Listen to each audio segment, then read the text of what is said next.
Let's talk business. So you have 2 online homeworks due today at 5, and then you have 2 more online homeworks due Wednesday at 5, okay? And then we have exam number 2, Friday. Exam number 2 is this Friday. I just posted prep resources in modules. If you go to exam prep, you'll see exam 2 prep resources. Okay, that's help you focus your studying. Let's see. Yeah, so start studying early. Recitation this week we'll be working on these finding the closed form accumulation functions and reviewing for the exam. Okay, any questions? Yeah? The last exam we were possible to do it on Thursday instead of Friday. Right, so if you, again, we'll have the same procedure for the exam where we'll be going in 2 shifts. What did we have? Did we have a 9:15 or a 9 o'clock and 10:30? What did we do? 9 and 9:30. So we'll do the same thing. Same place over in Wrigley Building, same room. 9 o'clock to 9:30 shift, 10:30 shift, and 9:30 to 11 shift. For those in the second shift, as soon as you get there, come into the lecture hall. As soon as you get there, come on in and we'll help you find a seat. Do not wait outside as a group. Do not wait outside as a group. As soon as you get there, no matter how early, just come in and we'll find you a seat, okay? What else?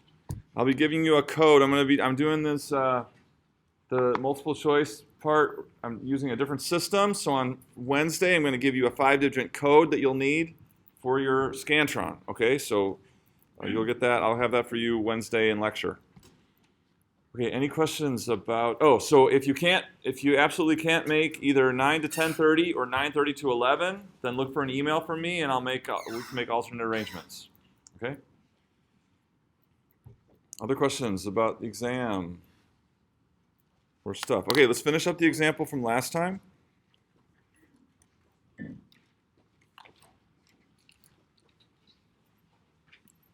We were pretty much done with it. And what were we doing? We were working on this technique called partial fractions.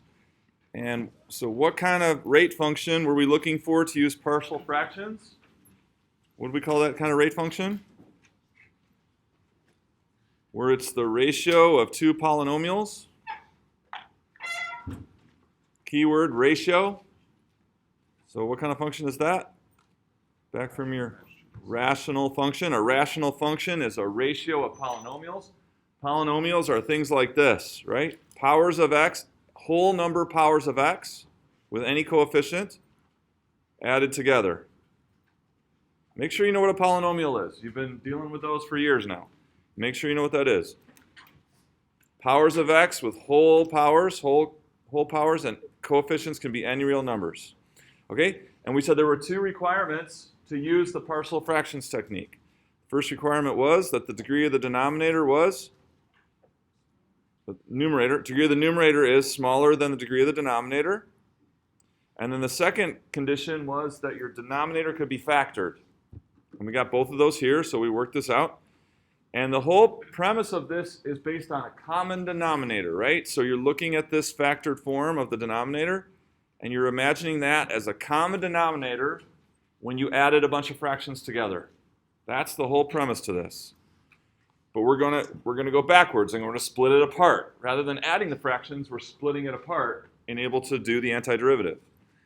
So we're going to split it apart into the fractions whose sum would be the one that we're given. And there's the common denominator, right? There's the common denominator. And so we said x minus 3 and x minus 2 squared. And then also possibly x minus 2 could be possible denominators that might contribute to adding together to get this fraction. So we did all the math. So we came up with 3 equations, 3 variables. Got those, and then the last thing to do here is, so starting new, we'll do violet. Okay, so now I'm going to plug in. I got my A, B, and C. I'm going to plug those in. So integral of 10 over x minus 3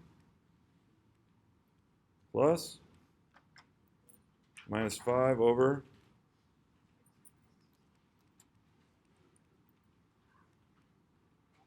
negative 9 over minus 2. And so the whole point of this was to decompose this fraction into an equivalent sum of fractions, right? That sum of fractions equals the fraction we were given, the rate function. So then, when does natural log come into play? When the denominator has power of 1. So I can do 10 ln of x minus 3. And I can do minus 9 ln of x minus 2. Watch out for chain rule, right? Like if there was some coefficient on these x's, we need some chain rule, right? We need to have a factor out here to take care of that from the chain rule. Okay, here's a common mistake students do. They just make this natural log too. What's wrong with that? Squared, right? Natural log, the derivative of natural log is 1 over that number, or to the first power, right, in the denominator, to the first power. Any other power in the denominator will not be natural log. So we use power rule. So using the power rule, what do we get? X minus 2 to the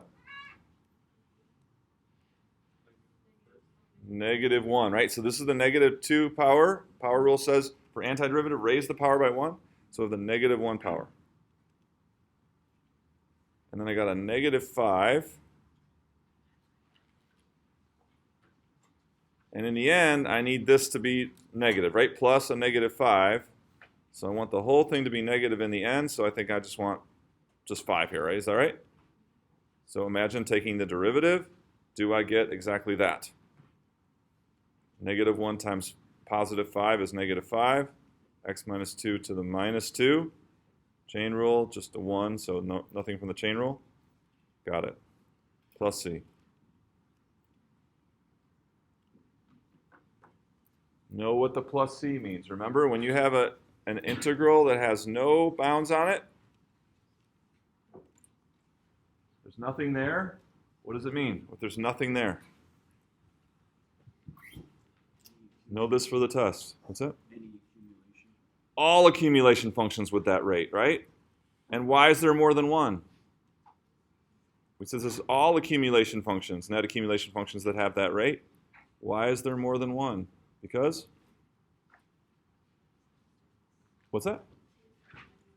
Where you start from, right? A. You could start from any x value A and make that the 0 of net accumulation and start tracking changes from there, right? Accumulating from any value A. Therefore, the plus c is minus f of A, right? That's what the plus c is from the fundamental theorem, right? Antiderivative at x minus antiderivative evaluated at A. So that's what the plus c is. It's that minus f of A from the fundamental theorem. F of x minus f of A. That's the plus c. Okay, so questions on this example? Let's do one more example. So notice, so every time we've done this, when we've had the unknown in the numerator, it's been just a constant, right? We've gotten these just constants. The reason for that is because our denominators have always been to the first power, right? So this x minus 3 is to the first. This whole thing is squared, but it's still based on a factor of x minus 2, which is to the first. And this x minus 2 is to the first. So the rule in choosing the numerator is it's going to be 1 degree less than your denominator. And for all the examples we've had so far, it's always been x to the first. So we've always chose a constant unknown. But if your denominator is a higher power, you have to accommodate for that. You're always going to make that unknown numerator a polynomial that's 1 degree less than your denominator. So let's see an example of that.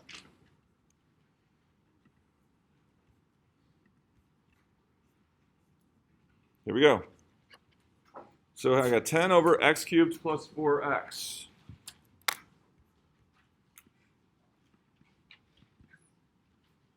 Okay, so does it qualify for? Or we're gonna have lots of techniques by the end of the week for the test. So there's this whole skill of identifying what technique you're gonna use. So first is you're gonna look for just basic rules. No technique, right? Just basic rules.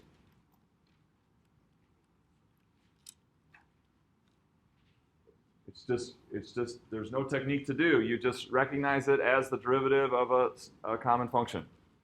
Next thing to look for is always undoing chain. Most prevalent technique. It'll show up the most commonly, and then it finds its way into the other techniques. We saw last class. We were doing an undoing the product rule problem, and we got halfway through the problem, and we had to do undoing chain within that undoing the product rule. That was when we did the arc cosine function, right? Arc cosine was undoing the product rule, but then within it, we had to use undoing chain. So it just finds its way into lots of problems. Okay, so after that, you're going to look for the common forms of undoing product, which I gave you last time, which are like x to a power times sine, or x to a power times e. Or lots of times, things doing with natural log have to do with undoing the product. Well, I gave you those common forms. You can look for a rational function. With rational functions, there is long division. When do you do long division? When the degree of the numerator is greater than or equal to the degree of the denominator, you do long division. Or partial fractions is when the degree of the numerator is less than the degree of the denominator.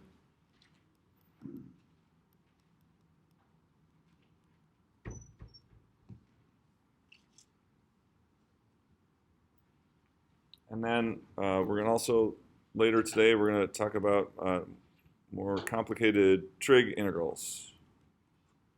Those you can just see, right? You see it's a complicated trig integral. It's pretty quick to identify that.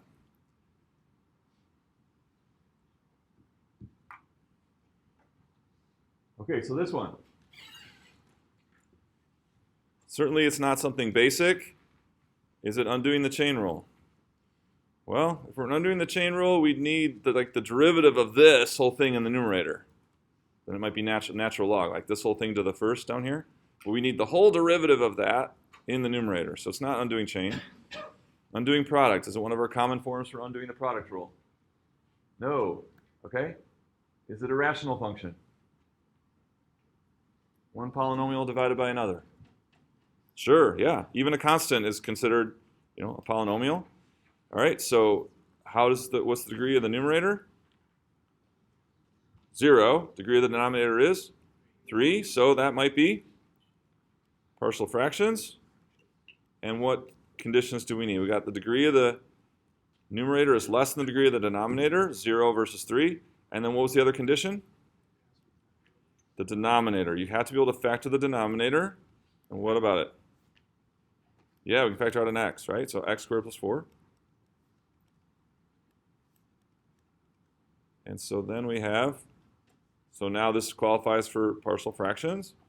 So over x, over, those are my only two possible factors. So now here's this new thing we haven't talked about yet. What's the degree of this right here? 1, therefore 1 less degree in the numerator. It's going to be a constant, just like we've been doing. But now this is a non-factorable quadratic. What's its degree? That's degree 2. So our numerator has to be 1 degree less. Yeah, so bx. But we need all bs plus c, so a whole linear polynomial.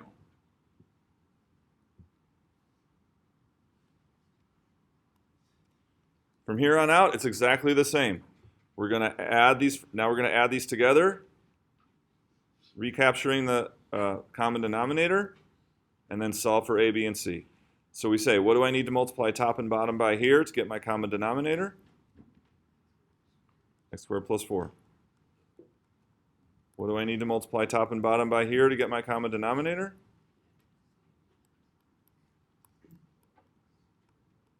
x. And so this is what my numerator will be when I add these fractions together, right? And what does that need to equal? The numerator that I have, 10.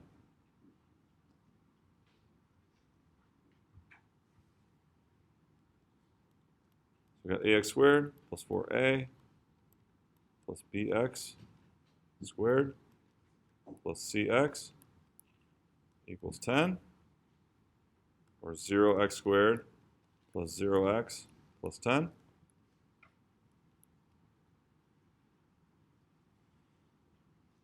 And so now I'm going to look for my x squared terms.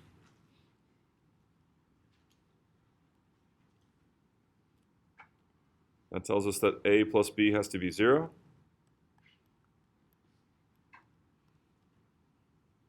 My x terms, c has to be 0. That's nice. Finally,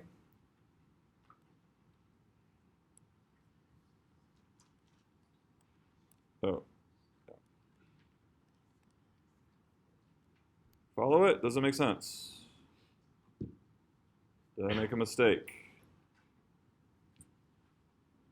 Stop me if I catch anything wrong. Okay, so then this one's super easy to solve because we know C already. A is easy. A is 5 halves. Therefore, B is -5 halves. And so then this thing becomes 5 halves over x plus -5 halves x plus 0 over square plus 4.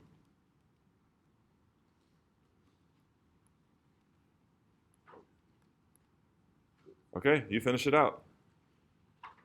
You finish it out. So what will this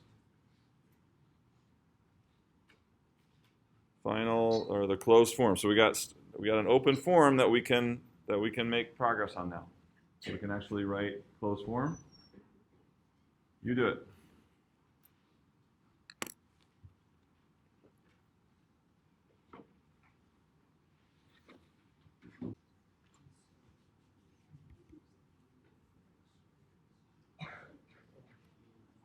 Okay, where's Camille? Is Camille here? How'd it go? Make any progress? A little bit. Tell me.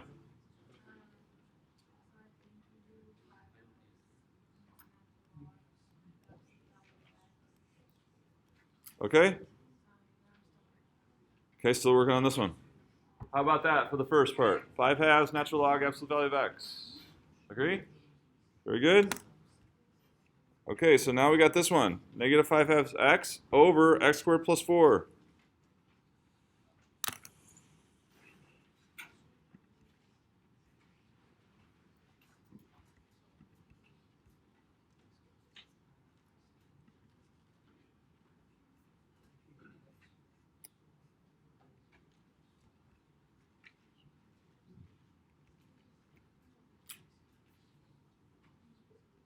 Where's Jordan?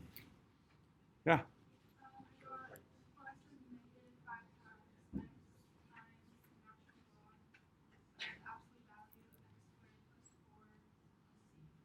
Okay, so why can you do natural log with the x squared in there? X squared plus 4. So how did you do this? Or what were you thinking about when you did this?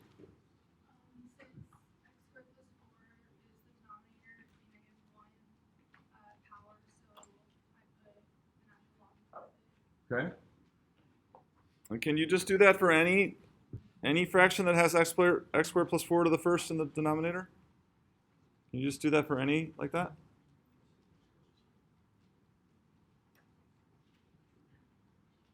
If this were just -5 halves or -5 halves x to the 5th, could I just do natural log of that?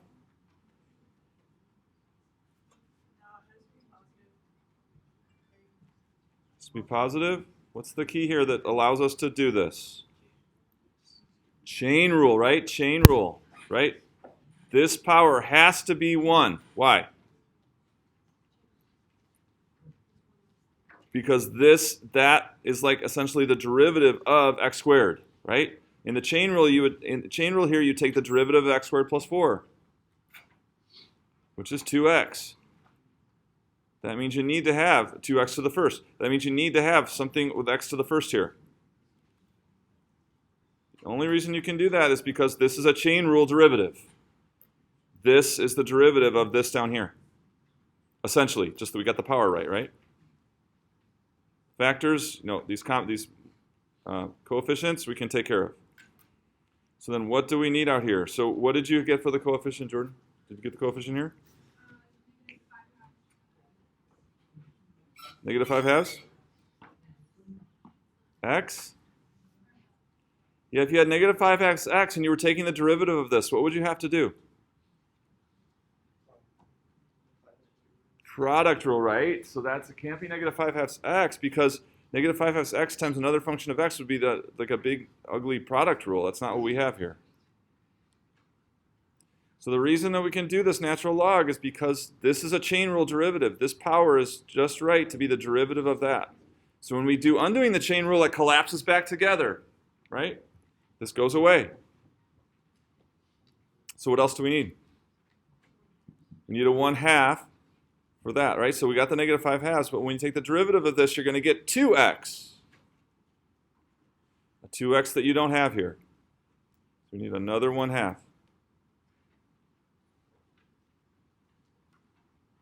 So negative 5/4 plus c.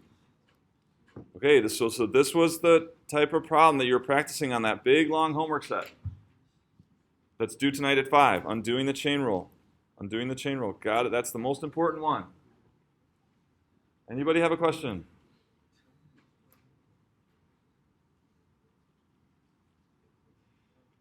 So again, you could rewrite this as negative 5 halves x times x squared plus 4 to the minus 1. This is essentially the derivative of the inside. That's why it's chain rule, right? Chain rule, you would take the derivative of the inside and you'd get something to the first power. Any other power wouldn't work. Question, yeah? We get marked down on the exam if we didn't write the absolute value. On this one, no, because it's always positive. But yeah, you have to have it. You have to have it. As long as that's possibly negative, you got to have absolute value. So now you won't forget it. It's easy. Just do it. Other questions?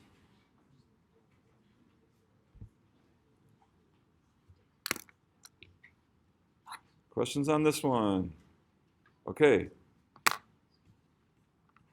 All right, so that's all. That's our examples for partial fractions. So we had examples last time and then this last example. So that's one of the homeworks due Wednesday. So the next technique is more complicated trig integrals. More complicated trig integrals. See what that's about.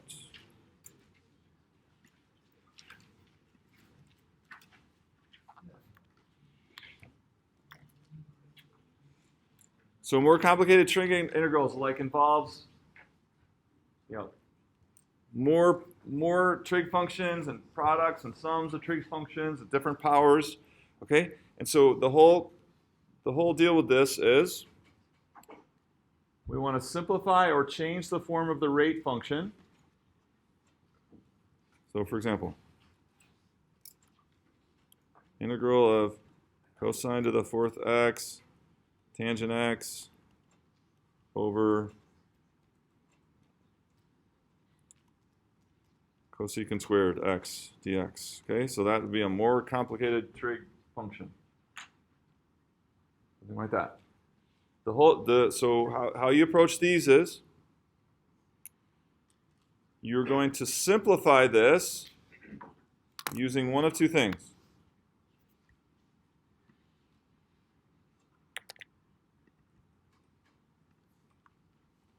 Trig identities.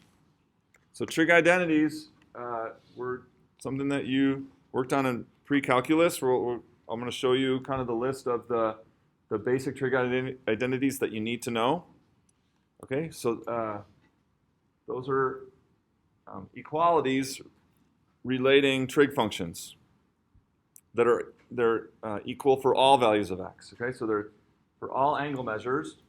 These relationships between the different expressions are always equal. That's a trig identity. And then algebra and arithmetic. So we're going to use algebra and arithmetic and trig identities to change the form of the rate function in order to set up for one of two things. Just something simple or straightforward. Like maybe when you simplify this whole thing, you just get cosine, or you just get sine. Something that's just straightforward. Or you're going to be setting up for, staging it for undoing the chain rule. Here it is again.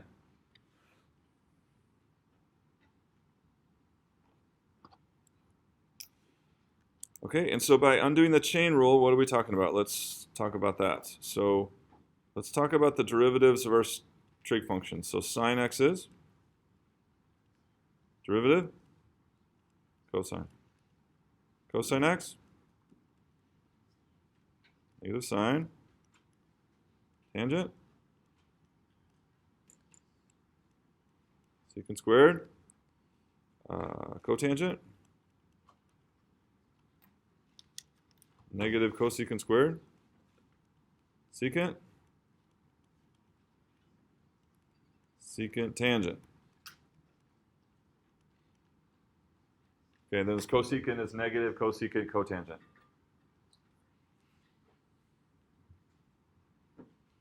Okay, so thinking about the chain rule, right? So the undoing the chain rules, the chain rule looks like this: g prime of f times what?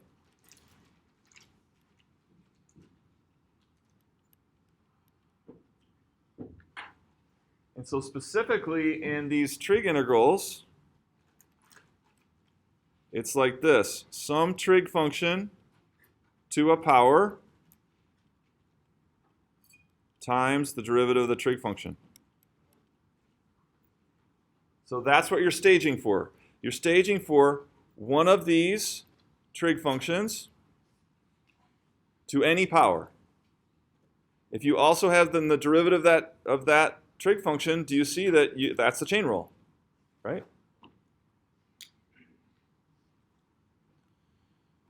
And how would you do it? You would just raise power. You just did power rule on this part, just like we've been doing. Okay, so for instance, cotangent x to the 19th power times what? And it could be negative or positive, right? The negative we can just take care of. Doesn't have to actually be negative. Do you see that would be undoing the chain rule? Because you have, essentially, you have the derivative of the interior of the other part. So we can do any power of one of our trig functions. As long as it's multiplied by the derivative of that trig function, it can be undoing the chain rule. And that's, as you use these identities in the algebra, you're trying to stage for that. You're trying to set it up to look like this. And then you know you can do undoing the chain rule. Does that make sense? The strategy. But sometimes you don't even have to get there. Like you apply the identities and the algebra, and you just get something simple or straightforward. So it's either way. Okay, so let's try some examples here.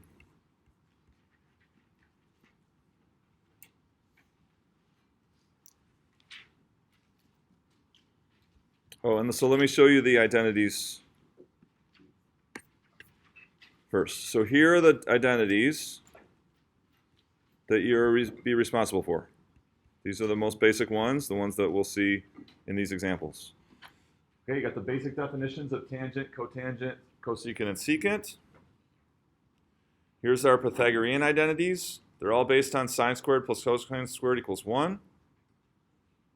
These two other versions just come out of that. Divide all three by sine squared, and you get this one down here. Divide all three of these by cosine squared, and you get this one, the second one.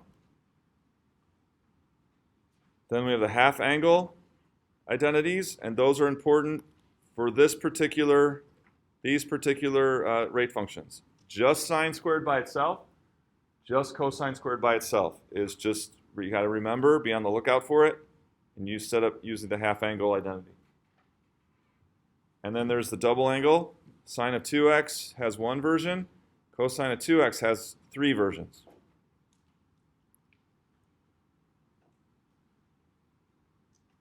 Okay, so let's do some examples. First one is cosine squared, tangent squared.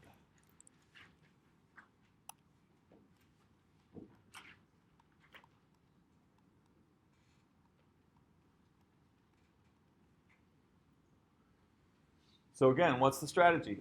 Use algebra, arithmetic, and trig identities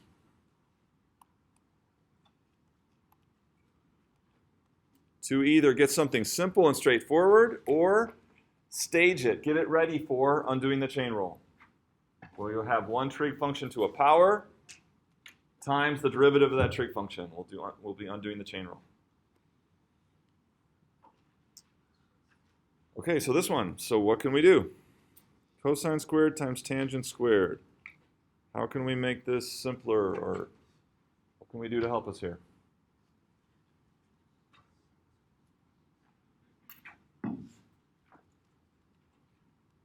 So you have choices, right? So here, like cosine squared, do I want to do 1/2 1 plus cosine 2x?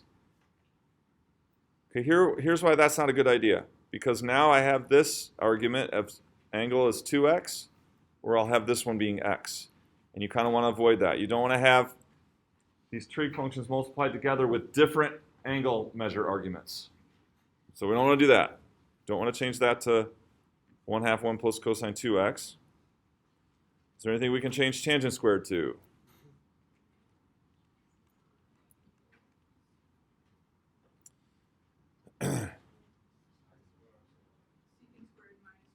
Okay, that will work, but it'll be kind of a longer route. We could do that. So notice here the tangent squared is secant squared minus 1. And yep, that will do it, but there's actually a quicker, more direct route here, some people were saying. Sine squared over cosine squared. Notice what happens right away there.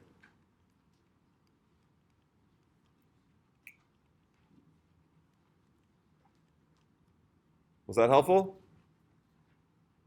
Very helpful because it equals sine squared.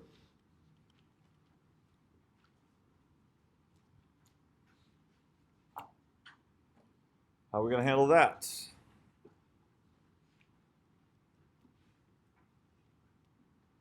Sine squared x. Is that 1/3 sine cubed? 1/3 sine cubed? Why not? What would you need for it to be 1/3 sine cubed?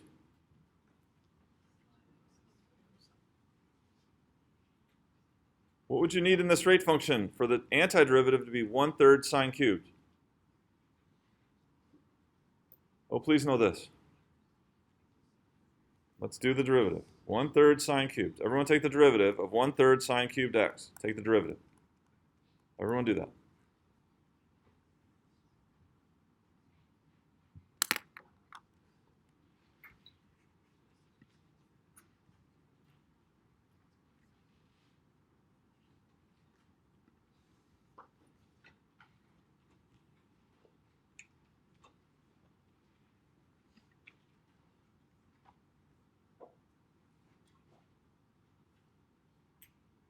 Where's Sienna Sweets?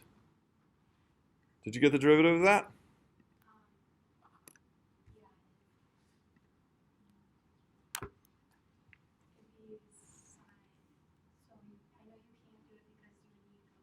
Okay, so what? Right. So what's the derivative of this?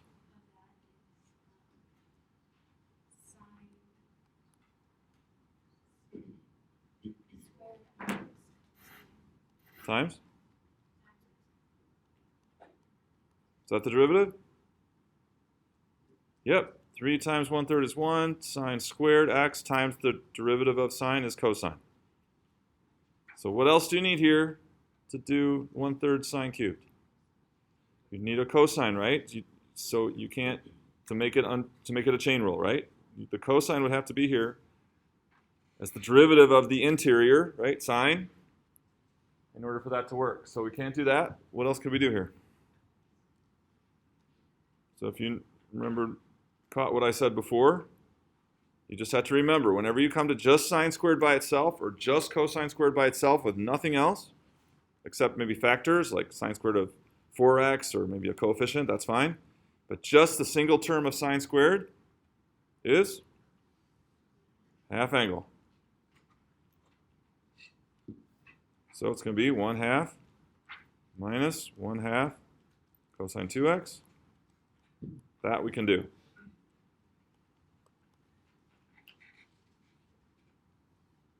So this one is just like a memorization kind of thing. You have to be on the lookout for any constant multiple of sine squared, but with no other trig functions. Or any constant multiple of cosine squared by itself, no other trig functions. That's half angle formula. So this is going to be 1/2 x minus sine of 2x. What will my coefficient be? I've got a 1/2. I need another 1/2, right, for this 2. Therefore,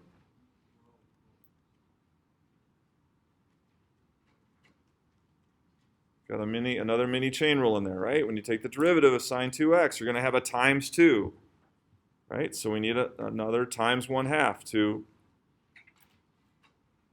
So we got the 1/2 here plus the 1/2 from the 2 from the chain rule. Questions on this example? Yeah. Would it be plus 1/4 sine 2x? No, but the derivative of sine, this is antiderivative. So the derivative of sine is positive cosine. Other questions? Okay, another example. So here we saw identity. Just kind of unlock this, and then we just had sine squared. We used the half angle formula for sine squared.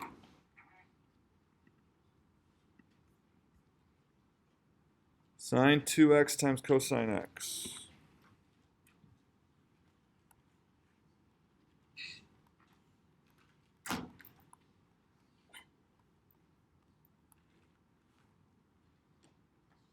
Okay, I want you guys to try that one. Right, so what's the point? You're using trig identities and algebra to make it simpler or to stage it, get it ready for undoing the chain rule. See if you can make progress on that one.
Where's Franco? Franco here?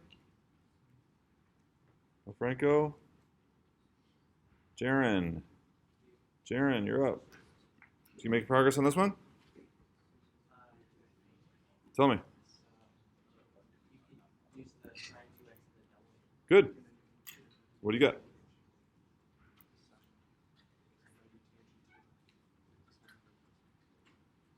You gotta tell me what it is.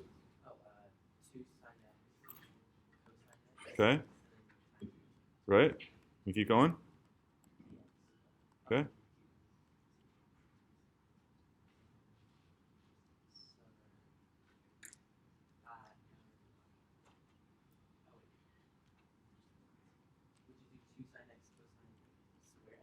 Yep.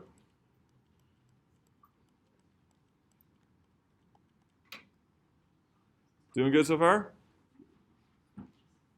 Okay, what can we do with that? I could just make this the one test question. This should be the one test question right here. Can you do it? Yes, please. So you want cosine cubed x over 3. Why can you do that? Why is that possible? Right, this is chain rule, right? Sine is the derivative of cosine. Broken record. Broken record. Got it. So this is a chain rule derivative. This rate function is a chain rule derivative because sine is essentially the derivative of cosine x. But we'd also need what? We need the 2. Negative 2, right? Because the derivative of cosine is negative sine. We just have positive. So negative 2/3 cosine cubed. Undoing the chain rule. Plus c.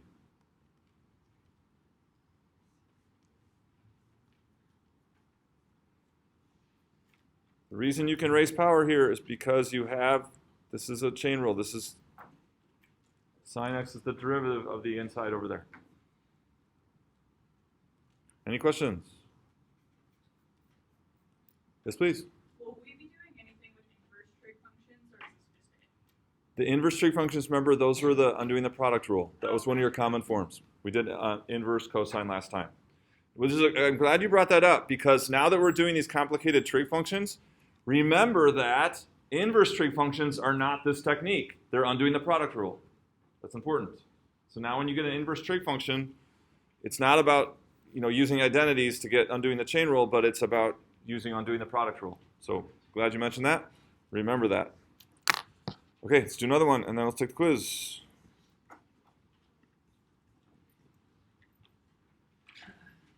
What does that say? Secant to the 4th, tangent to the 7th.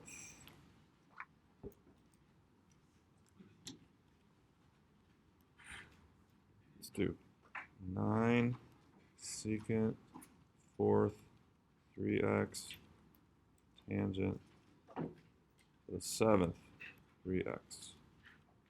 Okay, harder one. But now this goes back to what we were saying before.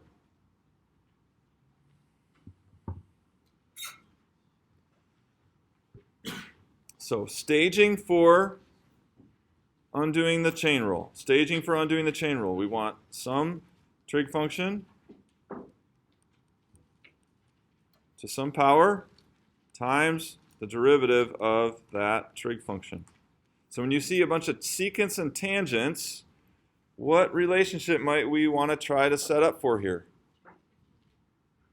So what would be f and what would be f prime that would kind of work here? What might be f and then the f common f prime if I'm dealing with secants and tangents? F might be tangent, and then f prime would be secant squared.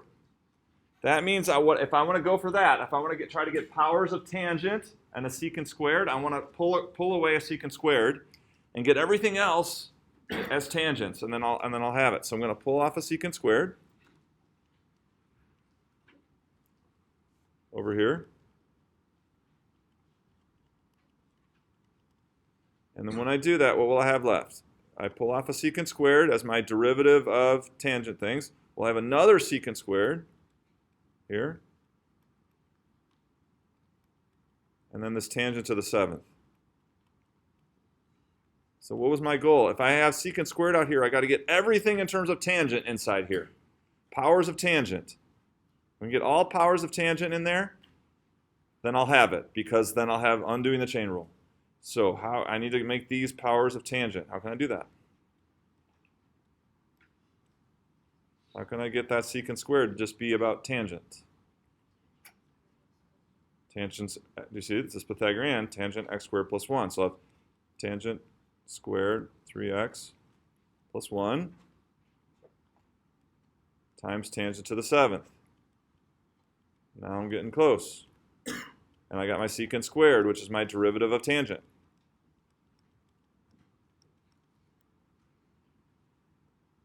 So I have the sum. I did it. I got all tangents in here. It's just the sum of two different terms. So the first term has how many tangents? Tangent to the 7th times tangent squared is? Tangent to the 9th. And then this one, tangent to the 7th times 1 is? Tangent to the 7th. Secant squared. So now I just have two problems. I have secant squared times tangent to the 9th. I got secant squared times tangent to the 7th, which are both chain rule, right? All I got to do is do my antiderivative of tangent. And so I got, so I'm going to have 9 times, all right, so what will be the antiderivative of tangent to the 9th, 3x? Be tangent 3x to the 10th, right? I'm going to raise the power on that. So I need a 1/10. I also need a 1/3 down here too for the 3x. And then I have tangent to the 7th will become tangent to the 8th over 8 and over 3.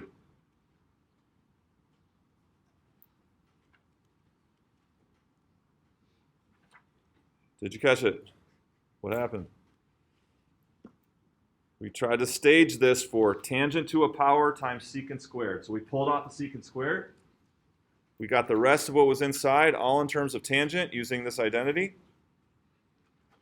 And here I have tangent to the 9th secant squared. That's 1/10 tangent to the 10th. Tangent to the 7th times secant squared. That's 1/8 tangent to the 8th. And then I had to take care of these other things too. The 9, and then this, I need a 1/3 for 3x. Anybody have a question on that?